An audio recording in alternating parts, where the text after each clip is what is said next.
Unsay mga libro or personal development books na nakatabang sa mua or sa ako personally? This is a question coming from Glen, and so thank you so much for asking this.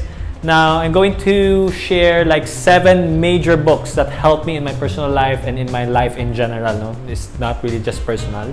So before we proceed, welcome back to our channel. Jan here, and if you haven't subscribed to our channel, you can subscribe and tap the notification bell so that every time natin bagong videos, you will get notified. Alright, so let's do this.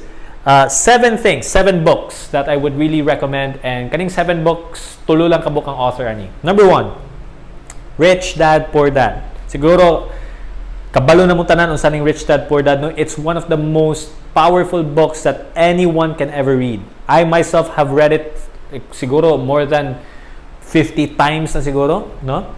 Nabasa na ko siya at the same time napaminawan ako siya because I'm more of an auditory person, and that's why I use Audible most of the time. Diba? So, Rich Dad, Poor Dad. Ang matun-ani mo sa Rich Dad, Poor Dad is about finances, and it's about imuang mind setting when you're starting a business. Okay? The author of this book is Robert Kiyosaki. Again, Robert Kiyosaki. Okay? So, Rich Dad, Poor Dad. Number 2 is Cash Flow Quadrant. The author is still Robert Kiyosaki. So, ang ganahan magod ako sa Rich Dad, Poor Dad at the same time sa Cash Flow Quadrant, mura sila continuation. Ang Rich Dad, Poor Dad is the first book, and then after you read this, then sa kanimo basahon ng Cash Flow Quadrant. So, ang matun-ani mo sa Cash Flow Quadrant is more about the 4 upat ng pamaagi nga mo income ang isa ka tao. Pinaagi si empleyado ba, self-employed, business owner ba ka, or investor. So, kani siya ng mga butang is really helpful for you guys. Especially sa basic finance. So, kung hilig ka or kung gusto ka maka-learn about finances, these 2 books are non-negotiable. Okay? Robert Kiyosaki's Rich Dad, Poor Dad, and Cash Flow Quadrant. Ikatulo, it's a book called Crush It. C-R-U-S-H-I-T. Crush It. Color black na iyahang cover. So this book is authored by Gary Vaynerchuk. In fact, this book is one of the books na dagko kayong influence sa amua personally, sa akua personally, to start the present. Okay? Kaning amuang negosyo na the present, which is a content creation and eventually led into a consulting firm, dako kayo siya na help. Siya, kanina book ang nag-open sa mata na, hala, pwede jud di ay siya na mahimong negosyo ang kani among ginabuhat. Alright? So, Crush It. That's number 3.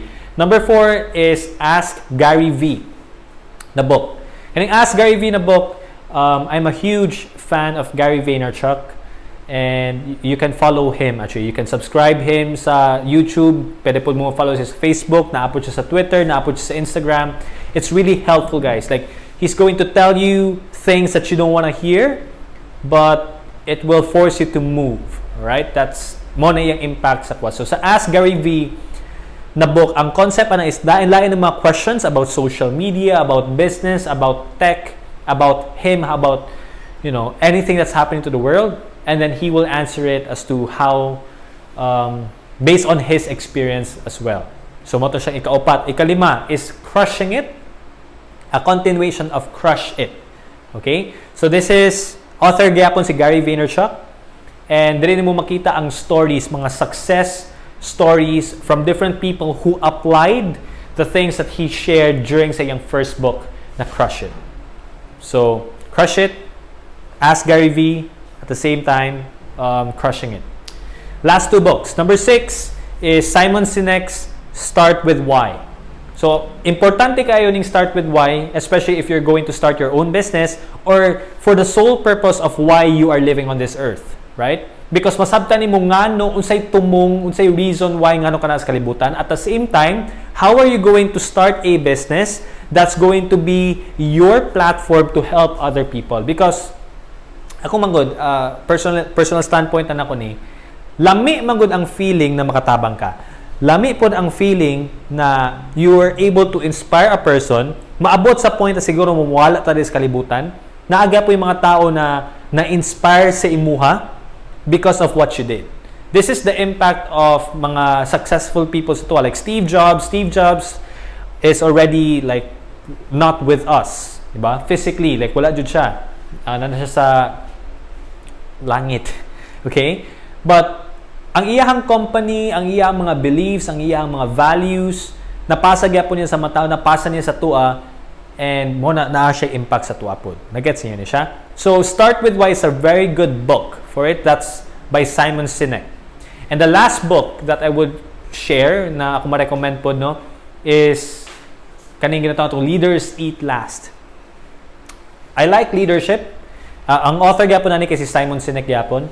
So I like leadership because any business and anywhere in our lives, everything starts and falls, or everything succeeds and falls based on leadership. So if you're not a good leader, what's going to happen is even if you have a good product, even if you have a good business, even if you have a lot of money, but if you don't have leadership skills, pangit gyapon ang gawa sa imong negosyo. Pangit gyapon ang mahitabo sa imong life. So inaana kadako ang impact sa leadership.